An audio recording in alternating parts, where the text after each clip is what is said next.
हमारा खेसारी लाल जी से ज्यादा खुशी बा और हर हर गंगे पवन जी के भी आवता दोनों पर बात कर देनी। हमारा हीरो से मतलब बिल्कुल ना रहेला, लेकिन हमारा एक बात खातिर हम सिनेमा जरूर दिखिला कि सच में भोजपुरी बड़ा हो रहा बा कि खाली मुंह से बड़ा बड़ा लोग कहता है। उनका के केहू बता दिले बा कि तारा चर्चा में रहे के बा, तारा इज्जत नहीं कमाए के, चर्चा में रहे के बा। चर्चा में रहे खातिर तू जितना गांदा बोल सकेलो, तनी लैंग्वेज अपना ऐठ के बैठ के मने जैसे बोले के बोलो भाई। तो एगो कहावत है भोजपुरी को, जैसन रहले कुटुम वैसन मिलले कुटुम नाम है। अगर आप बोलते हैं कि भोजपुरी के हम भगवान है और भोजपुरी हमसे चलता है, चाहे वो कोई भी बोलता हो, कोई भी कलाकार हो, तो कम से कम आप भगवान की तरह रहना सीखिए।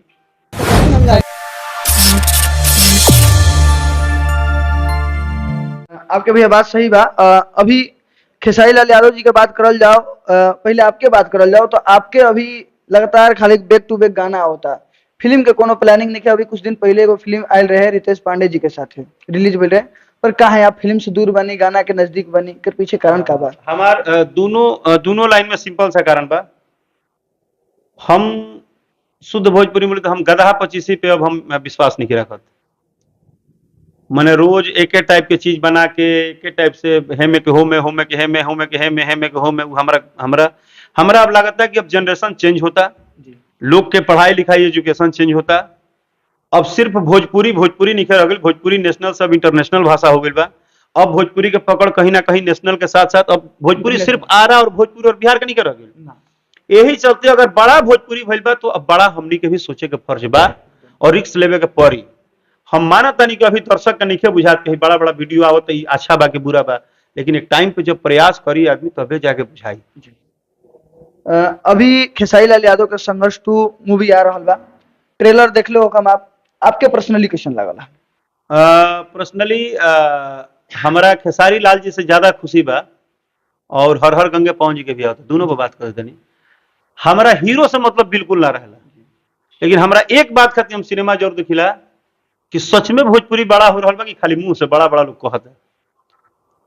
बट धन्यवाद वो प्रोड्यूसर के, चाहे वर्ल्ड वाइड के रत्नाकर जी बानी, चाहे हर हर गंगे के जो प्रोड्यूसर बानी, वहां डायरेक्टर का नाम जानते नहीं, चंदन उपाध्याय जी, और वो तमाम डायरेक्टर प्रोड्यूसर के जे कम से कम आज भोजपुरी भाषा पे 3 करोड़ 4 करोड़ रुपया का शूटिंग करे लगा।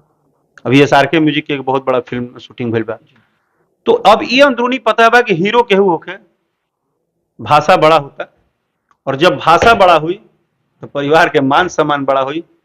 और कम से कम ऐसा जगह पे जहां एक तरफ छीछा लेदर लोग का मन एकदम गंध मचौले वाला यूट्यूब पर, मैंने क्या ये भाषा है यार, इस भाषा के साथ क्या जुड़ गया है कि जो भाषा करोड़ों लोग का घर चला रहा है उसी भाषा पे रोज लोग माँ बहन कर रही हूँ। आपके भैया बात सही बा, पर दुविधा के बात ये बा कि भोजपुरी के सुपरस्टार भी लोग आके उ भाषा के ऐसा लहजा में करे लन जा कि आदमी उहे भाषा में उनकरा के समझावे के पड़ जाला। आपके नहीं लागत कि जो सुपरस्टार बा उनके भी बोले के तरीका सही होके कि चाहिए? अच्छा, तो सुपरस्टार काहे न बोलस, उनका जब पता बा कि वो बहुत अच्छा भाषा का प्रयोग करी है तो होए ना हुई, चर्चा ना हुई। उनका के केहू बता दिले बा कि तारा चर्चा में रहे के बा, तारा इज्जत नहीं कमाए के, चर्चा में रहे के बा। चर्चा में रहे खातिर तू जितना गांदा बोल सकेलो, तनी लैंग्वेज अपना ऐठ के बैठ के मने जैसे बोले के बोलो भाई। तो एगो कहावत है भोजपुरी को, जैसन रहले कुटुम वैसन मिलले कुटुम, ठीक न? तो सीधा सा बात है कि जब किसी मूर्ख राजा को राज्य मिल जाएगा ना, तो राज्य के तो बरक्कत छोड़ दो, आगे के भगवान जानता रहे। हम किसी को मैंने ये नहीं बोल रहे हैं कि ये दुनिया कैसे चल रहा है, लेकिन हम ये बोल रहे हैं कि आप किसी भी पद पे जाइए, अगर आप कैसे भी गए हैं तो कम से कम उस पद का सम्मान कीजिए।